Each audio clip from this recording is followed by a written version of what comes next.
This is 3 benefits and 3 drawbacks to big tech and AI with renewable energy. Let's go.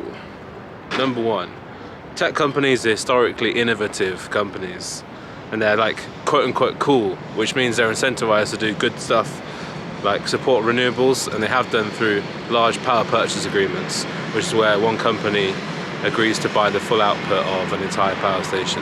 So through this kind of mechanism, big tech companies have already done a lot to support renewables. Benefit number 2, they have cash. Almost no companies have lots of cash, but big tech companies have lots of cash, which means they can do research and development, and also they can invest in getting new customers. And one of the ways they get new customers is by advertising that they're renewable or that they have good credentials. And by doing that, there's products available like corporate PPAs, which means they have to use their cash to support wind farms or actually build them themselves. Benefit number 3, they're technology accelerators. They've got large budgets and public profiles and large customer bases, and that's fairly unprecedented in terms of leverage and pressure from the public. An example being Amazon having 0 carbon delivery for the last mile. You have like electric delivery vans. That comes from public pressure, corporate vanity, corporate need to get customers, and also scale, which means they can roll out something like that really quickly. So these large corporations, especially tech companies, can be some of the biggest levers that we've got to do stuff about the climate in this day and age. And unfortunately that concentrates power, but that's just the way it is. Now let's look at the drawbacks. 3 drawbacks. Number 1, AI has basically increased the amount of computation needed in these data centers by a large amount, which means they take up so much more energy than they ever needed to before, and the demand is outstripping the planning cycles of electricity grids.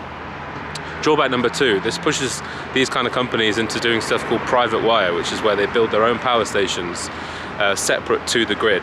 And obviously there's restrictions on the size of these power stations in places like the UK, but in the US, large tech companies are building massive gas-powered generators, and if they're behind the grid and they're not using grid resources, they've also got an incentive to use fossil fuels like gas, partly because gas is quite cheap in America, and that's quite an efficient power plant to run, but mostly because gas power plants are very controllable, and controllability, if you're off-grid, is the whole game.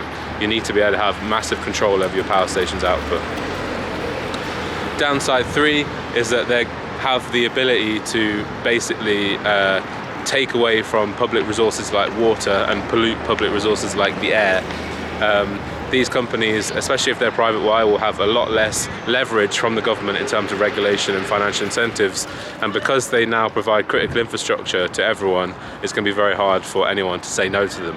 And that's why they can actually be now a detriment to the energy transition, because they need lots of power, they can't get it except by doing it quickly through stuff like building gas power plants, and that's not great for the energy transition and net zero.